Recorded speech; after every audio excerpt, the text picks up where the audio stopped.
Good morning. Welcome to TMI Socials. It's a new week, and of course, there are plenty interesting conversations on social media as we speak. And of course, TMI Socials is here to ensure that you have every single glimpse of it.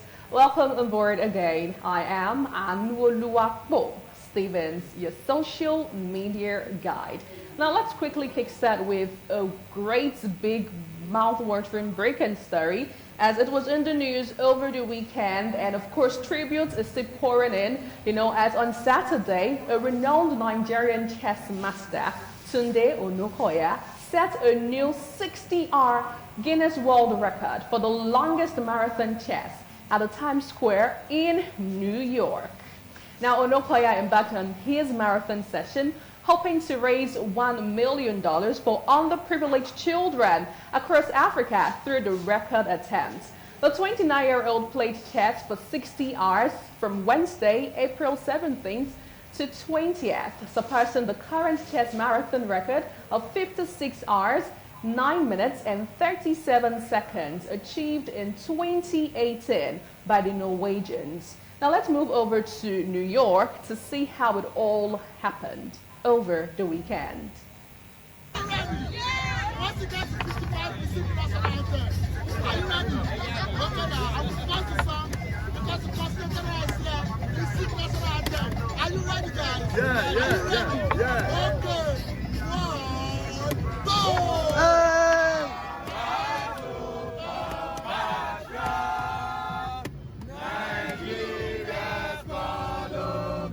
1, go! Let's go!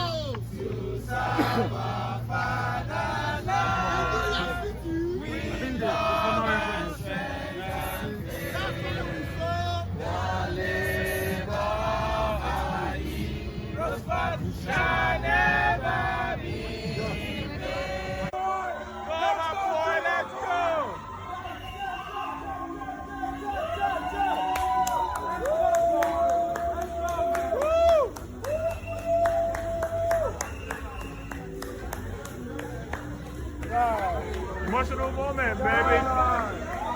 Don't cry, don't cry. DJ Blaze. We are not stopping at 58 hours. We are not stopping.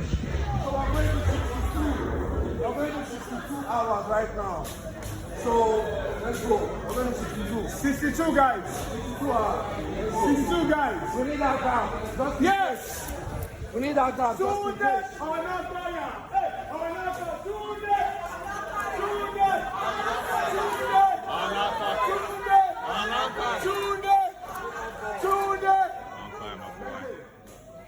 You got this, bruv. We're proud of you, nigga. We're proud of you, bruv.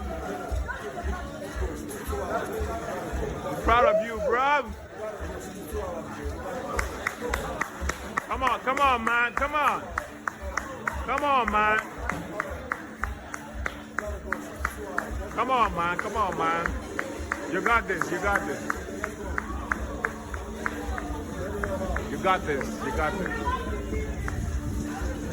this, Tunde. You got this. Let's go. You got this, my G. Shawn Mendes. Beautiful, exciting moments, I dare tell you, in New York. And Nigerians just do Nigerians proud. Is it just me, or I feel more Nigerians are still going to break interesting record? But anyway, here are 5 interesting facts about Tunde Onakoya. Well, he obviously had a humble beginning. While, he was in Lagos, he comes from one of such poor background in Akure, where he learned to play chess at a barber's shop. His father was a bus driver and could not afford to further his education past the primary school level. His mother offered to work as a cleaner in his secondary school in return for his tuition, and his dad will later pay for his WAEC exam by selling his vehicle. Now, one of Tunde Onakoya's students, who is with Chess and Slum in Africa, defeated Kevin Toka, acting Canadian High Commissioner to Nigeria, during a chess exhibition game. And now this feat highlights the impact Tunde has had on kids in slum, taking some of the Hitchens to brilliant chess players able to go toe-to-toe with a world leader. Additionally, in 2021, one of his students, a 10-year-old boy with CP, won the chess tournament in Makoko. Now, number 3 interesting fact you need to know about Tunde Onakoya is that the training of around 1,000 disenfranchised children in the slum of Lagos can be credited to Tunde Onakoya's initiative Chess in Slums Africa. And he is also responsible for the full scholarship of at least 200 students. Also, over $400,000 has been spent on this SCIS kids, while 5 slum communities have reached, and there have been 3,000 hours of chess training for these kids. And the goal is to train 1 million children in the space of 5 years. And it goes on and on and on and on for this young champ, a 29-year-old, doing amazingly well, or he has done amazingly well for himself. So whilst we wait for Guinness World Record to confirm this great feat, let's move over to the street of socials to see how you have been reacting. Professor Yemi Osinbajo says, for me, the greatest miracle of chess is in the innate ability of a pawn, that's the least valuable piece, to become a queen, the most powerful piece. Tunde Onakoya, you have consistently exemplified one of life's biggest ironies, that attaining a life of significance comes from serving the least significant among us. Congratulations, Tunde, on this monumental feat and on the continuing phenomenal achievement of chess in slums, Africa. Congratulations. Moving over to another reaction. Chukuma Eze says, emotional moment for Tunde Onakoya as he breaks the Guinness World Record for the longest chess marathon ever. He couldn't control the tears. The boy from Akure has shown the world that nothing is impossible. He targeted 58 hours. He has reached it. Congratulations, Nigeria. He even surpassed it, you know. Moving over another one. This one says, a rare gem to be celebrated. Now we need to trend this champion for the rest of the month, unlike those BBN alumni. Okay. One more. Is that all we have in this story? Okay, so this one is saying Nigeria to the world. Absolutely, Nigeria to the world. Okay, so now this particular award, congratulatory message is coming from our very own President Bola Ahmed Tinubu, saying a big thumbs up to Tunde Onakoya, and as interesting stuff is still pouring in for him. Let's move over to another major headline. So over the weekend, it was a political dramatic situation in Ondo State as some members of the All Progressive Congress, APC, in Akure, the Ondo State capital, took to the streets on Sunday to protest what they termed irregularities and biased conduct of the ward primaries across the state on Saturday. The ward primaries meant to produce the governorship candidate of the party for the November 16, 2024 governorship election in the state has been marred with unavailability of election materials. Now, the protesters called for the cancellation of the ward primaries. Let's move over to Akure, where it all happened.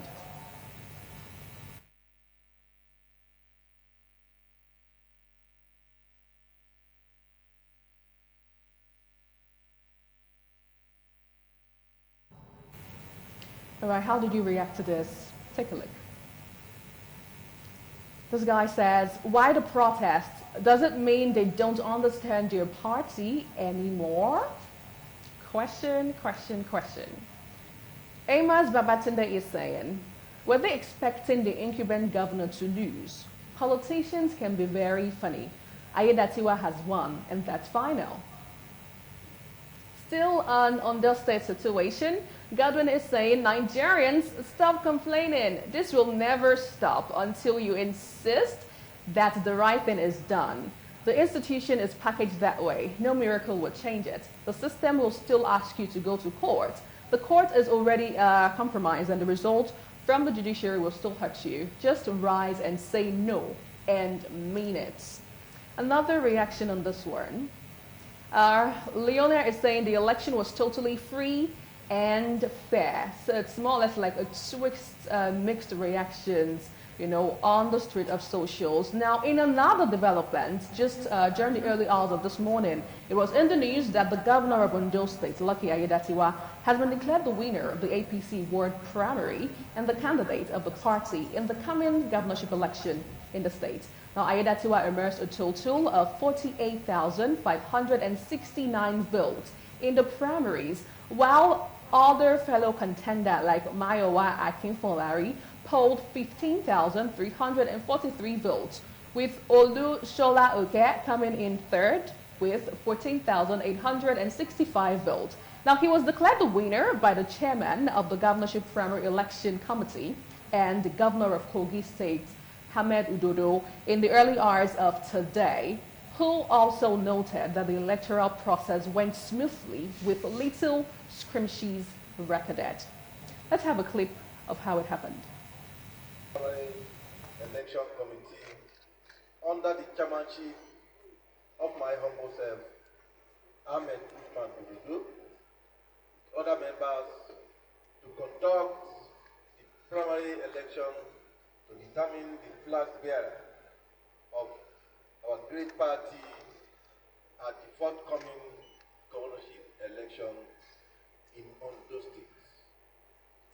The party had adopted the direct primaries model for the election in accordance with Section 84, subsection 2 and 4 of the Electoral Act 2022 and Article 20 of the party constitution.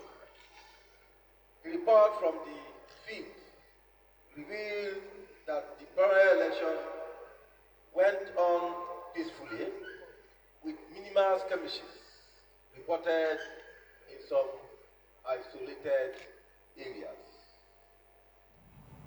Now, also at this point, to add that whatever happens, he is still the incumbent. That means he has from now till February next year, to complete the tenure he has. Now, moving over to the street of socials to get your reaction. Oluwatimi is saying, congratulations, able and reliable governor. May you succeed in the coming election in Jesus Christ's mighty name. Amen. And then another user says, this is Nigeria. Look how we're living now. Just remind me of that song though. We're moving over to another one. Tujima is saying, when he told his co-aspirants that there was no vacancy in government house, they thought he was joking. Now you see it. Another reaction still on this bit. Congratulations, the lucky man, God's own project. Okay, now away from that, still on trending conversation on socials, over the weekend, the police with the former embattled governor of Kogi State, Yahaya Bello, the female police, has been detained. It was trending. That's this particular picture. The next slide, though, that picture was trending over, as it says that the police detained, was detained, and also over allegations of being part of the security aides that obstructed the arrest of the former governor in Abuja. Now, the ADC was arrested alongside other police officials attached to Mr. Bello. They are being detained at the State Criminal Investigation Department in Abuja. So sources within the police says their arrest and detention followed an order by the Inspector General of Police, Olukayode Ebechukwu, directing their immediate withdrawal from the former governor. Okay, so before we move over to how you reacted, let's highlight some of the matters arising so far as regards this issue. Now, first and first is the lack of harmonization of court cases and conflicting court orders. That's number one. And also, interagency rivalry between security operatives is also another major matter arising. And number three, Nigerians accusing EFCC of treating Bello with kid gloves. Analysts are also faulting claims of Bello's disappearance, and also the call for Usman Udodo to be checked upon as well is still another major, matter arising concerning this particular trending issue. Let's move over to how you reacted. Mr. World Player, or Word Player, is saying, I can't believe we are killing an ant with an axe. Simple, straightforward process has become complex dramatically. Okay, another one still. Igwe Alexander is saying, when two elephants fight, the grasses suffers. What's the offense of Governor Bello's security aides? They were asked to protect the man, and they are doing just that. The fault is from the leadership of the police. All they needed to do was to instruct them to effect the arrest, and the whole story will end. It's when the officers fail that they will be blamed. Another one on the speech, Charles Okafor is saying, nobody is above the law. This is good news. Still on the story. Thank God Dick is saying she is doing her job now. Why detain her? If she can't protect the one she is assigned to do, what benefit is of her duty? Question upon question upon question. And finally, Stella Maris is saying he's supposed to even arrest his Oga first. Okay. All right. Well, we'll see how things unfold as regards to the story. It's still a developing story, and we'll keep you up to speed right here on TMI Socials. Now, finally, for you sport lover, so according to media reports, the Nigerian Football Federation, NFF, is set to appoint former Barcelona star Emmanuel Emuneke as the next Super Eagles head coach, replacing the former who left his role in February. Now, after screening applications from foreign and indigenous coaches over the past few weeks, the NFF has reportedly settled for Emuneke, who led Nigeria's Under-17 to glory at the FIFA Under-17 World Cup. So reports claim that the NFF decision to hire him, an indigenous coach, is due to the inability of the federation to pay a foreign manager, reported though allegedly, and an official announcement is also expected from NFF regarding the appointment of a new Super Eagles head coach. How have you been taking this? Let's see. Omokoge is saying Emmanuel Emuneke is a living legend, the best and fastest left footer in the history of Nigerian football. NFF giving him a chance to manage the Super Eagles is a big win for all Nigerians because he's a good coach and he will discover more talents like Victor Osimhen. Another one on this. Richie is saying, hope Emuneke won't destroy the team by requesting dues from the players before he will feature them. Local coaches have been proven to be very corrupt. That has contributed to our team not developing as fast as it should. Right. What do you think about this, Wilson? Football is our thing, you know. Emmanuel Emuneke, definitely, he is a good coach, has this pedigree, one time a great player, as well exhibited his prowess, coaching prowess. So he might just bring that bite to be looking for in the Super Eagles because he's a jolly good fellow. You know, let's see how the Nigerian Super Eagles will fare in his reign. If actually everything is done, put the pen to paper, signing and everything, dotting the I's, crossing the T, let's see how far he will lead the Super Eagles. Of course, the story of a Nigerian government, or let's say the EFCC, who were responsible for detaining the ADC of Yahya Bello. Come on, ADC. Why would you go do that? For me, if I look at it, I'll be like, look, our duty is to protect, really. Our duty is to, like, you know, be loyal to the person he's been, to serve, to protect and serve. That is the code. So you're not telling her to come rat? Well, I don't know how this is going to play out because I see so many things emanating from this. But what Bello did is wrong. You hiding from the law. Just come out. The white lion. The white lion running. No, now come out and answer to this allegation. Just come out. There's nothing to it. You are guilty, you're not guilty. Prove your point. Plead bargain, whatever you can do, but just come erase that notion that has been attached to your name. That's staying already. That is a running governor or ex-governor